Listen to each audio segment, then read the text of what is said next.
joined today by two Team Zap players that were participated in the Round Rock 7-on-7 tournament we covered this weekend. Hannah's Diego Escovar and Brownsville Porter's Kevin Garcia. Guys, how are we doing today? Hopefully this is going through well. Good. Yes, sir. Doing good, doing good. All right, guys. Just we covered y'all this weekend. We're covering y'all on the way up to with y'all's practices and stuff. Talk about this weekend and how just the experiences you guys went through playing some competition up there. We'll start with Diego. It was great, playing against our first team. We played against the quarterback. He's committing to UT, and also our fourth game we played against the commit to Arkansas. That's some great competition right there. Being able to go against those guys, it's amazing. Kevin. It's different. It's different from the Valley. You know how the Valley, we usually play people who haven't played football as long, so we're usually the top dogs. But once you go up there, it's a leveled playing field. Everybody goes somewhere. Everyone's either committing to JUCO, NAIA, D3, D2, D1. It's a different environment as well, and the competition it's just playing out whoever wants it more and who's a bigger dog out there. And speaking of bigger dogs, just right off the bat, you guys ended up playing a guy against that committed to UT. So, and you could tell he was really good automatically. His arm was just really strong, and that team in general was really good. You guys ended up losing by 2 points there. Talk about that first game. I mean, right out of the gate, they moved you guys fields. They moved us around as well. Was it settling in that it was just uneasy and you guys were going to get thrown into the fire, or how was y'all's preparation for that? I think we had a good warm up. I didn't think we started off. To me, I felt like we started off good. We almost came up with a pick our second possession. I felt like it was a good start. Usually going into tournaments, our first game are usually super bad. So to me, it was kind of a good start. Just a lucky loss, I guess. By 2 points. Yeah, Kevin. We came in good. We came out firing. That team almost made it to the finals, so that was a good thing as well. We competed against high-level comp. The first game out, getting those first game jitters, the nervousness, playing in an environment like that is different. So, just depends on how you feel, and I think we came out really good, and we didn't come out as shaky as we expected. But the second game was bad. That College Station team was pretty loaded, especially with Jet Huff, who their quarterback was. They were just digging and dunking right down the field. The short routes were working for them. And then you got to admit, they were a good team. That third game, though, against Bryan High, that seemed to be as low as the scoring was in that game, that seemed to be a little bit of the momentum carrier for you guys heading into the third game. What did that game provide for you heading into the final one against Texas Smoke? I think it gave us a little bit of confidence. That game I had a pass deflection and an interception that got overturned because of a holding call. But that gave me some confidence going into that game, knowing that I was going to play against Lucas Coley, Arkansas commit. So that game was pretty good. And for you, Kevin? The second game it was bad against CStat, but they again made it to the Final Four, so it was a high level competition. And then the third game we played against Bryan High. And we got a little momentum since they were able to keep up with Texas Smoke, and we knew we would have. And since, us and Texas Smoke had beef earlier in the days, in the week, we were talking trash because we knew we were going to play each other. And when we went into the game, the momentum was high, the blood was boiling, and we knew we could do it. It sucks we lost by, I think, 1 point. I think it was like a touchdown difference. But at the end of it, it was good. That was a game that we knew that we could keep up with anybody, especially doesn't matter who you are. We knew we could keep up. So what else did you guys do while you're up there? You guys had some time between games. I think y'all had a 2 or 3 game set off. What did you guys do? What else did you guys take in while watching these other teams? Honestly, I just stayed around watching the other teams play. Looking at the competition, seeing how great these guys were. Just amazing. Being able to see other commits that we weren't being able to play against. So, it's pretty good. That's all I did. Yeah, during the time off, you saw you're able to see different techniques, like from DEF Texas. Like we got to see our own AJ, and we got to see Texas Air Raid. You got to see the receiver committed to Oklahoma, and you got to see Rudder, one of the top 5 receivers in Texas. You get to see different techniques and how they do their own craft. Everybody's different, so you get to learn. Y'all get to see how different DBs play and how different DBs will play you. When the games we played, everyone played inside. And the games that I want to go see, like when we played, I think I saw Air Raid against DEFCON. They were protecting the outside leverage, and they let them go inside as much as they can. So you get to see different crafts getting perfected. And it was good. Exactly. And I know, Diego, that you had that pick that got returned because of the holding call, but you finally got one against Sooner 7 in the playing game earlier that day. How did that feel? I know that pick was the easiest pick I've ever had in my life. I know. I read that since the beginning, man. They had run the play before, so I knew it was coming. It was a 10-yard dig, easiest interception I've had. Yeah, and actually, I was shooting in that game, in that third game in the pool play, and I was on you the whole time, and then I saw you come up, and I was like, oh darn, he's gonna get the pick, and he just dropped it. I was like, God darn, and I did that same one, and that's what I heard you say off the field, and I knew you were happy about that one. Kevin, for you, you're a little undersized. I think you play quarterback at Porter, right? Yes, sir. Yeah, so you come into this, you're an athlete, but you're thrown in at the wide receiver position. First off, I want to ask you, when you tried out for Zap, or when you joined Zap, were you trying to look to play quarterback, or were you looking to just play the athlete position and get moved around? What was that process like?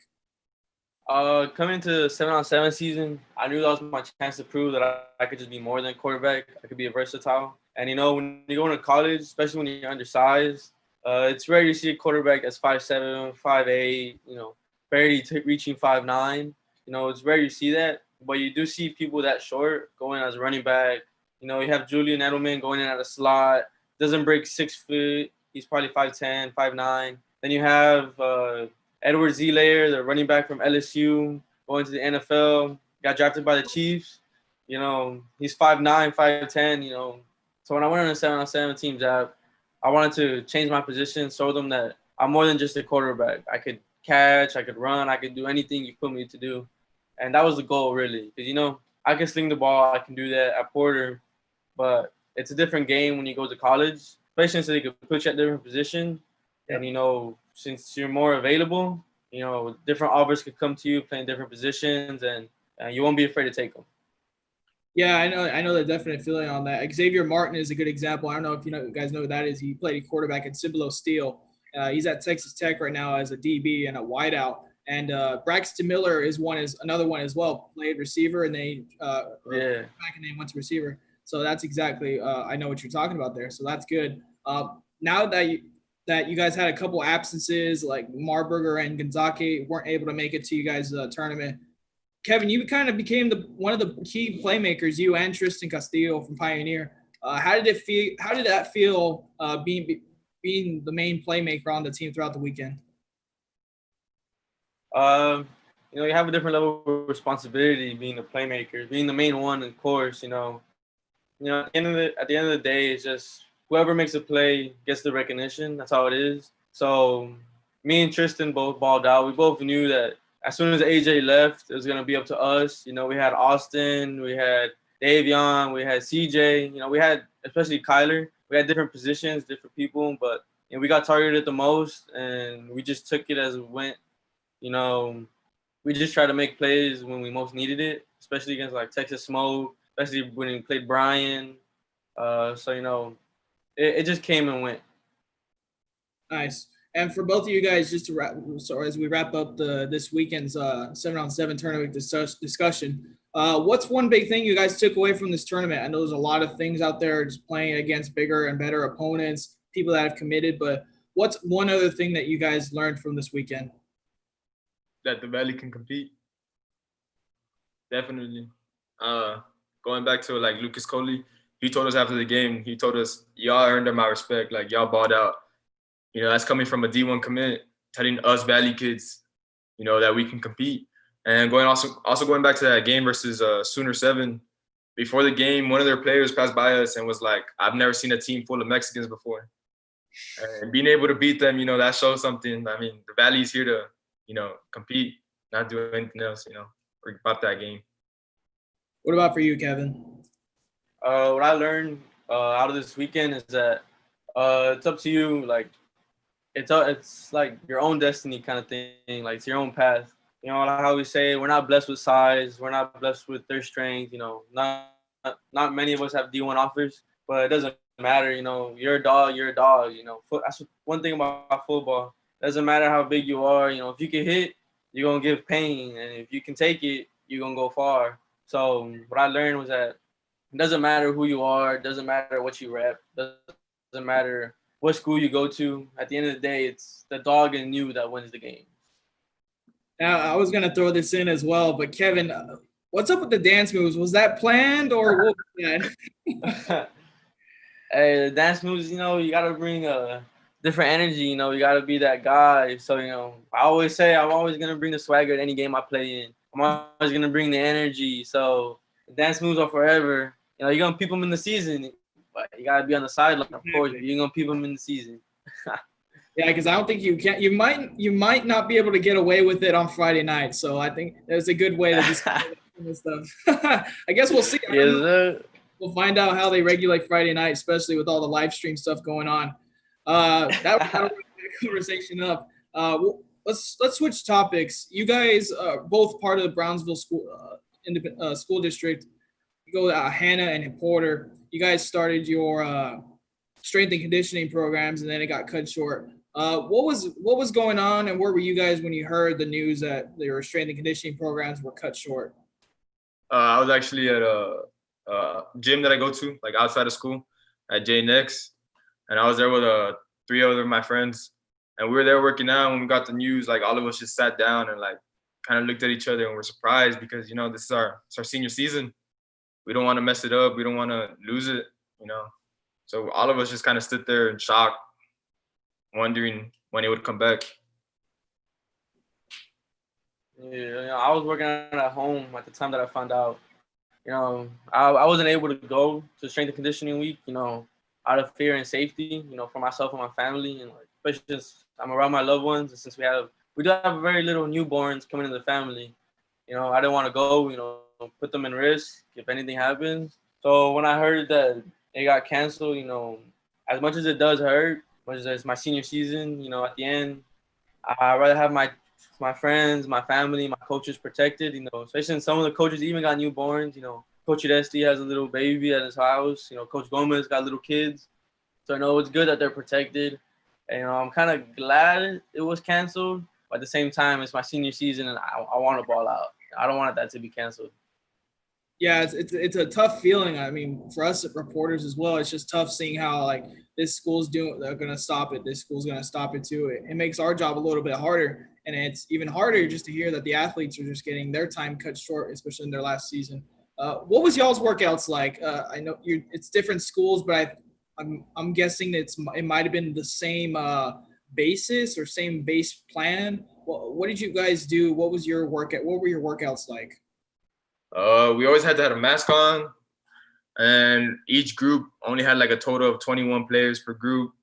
Okay. And we have multiple fields. We had one group at one field, one group at another field, and then we also had an outside weight room that the coaches put out there for us. So I mean, it was different, and also we couldn't have spotters, so our weight, wasn't as much as if we could have. So it was kind of like a bad, but I mean, we worked with what we had, got through it. Is that similar to you guys over there at Porter, Kevin? Yeah, we followed the requirements. We stay 6 feet apart at all times.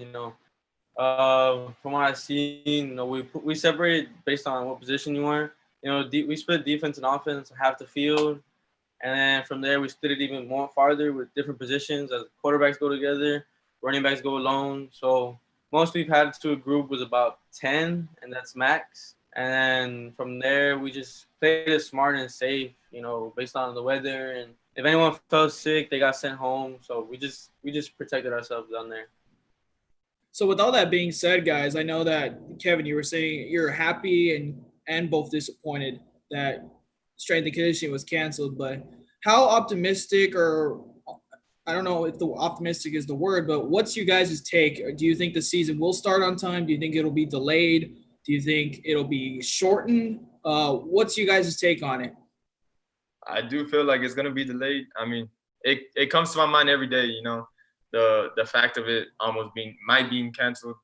I feel like the most reasonable answer is at least letting us play and having the stands, empty at least, because we have people like you, Real Sports Live, being able to broadcast games. So I feel like that would be the best option.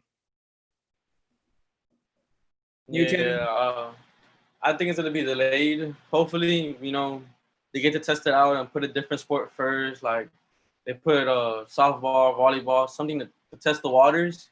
And then after they put it clear on football, our season goes in uninterrupted.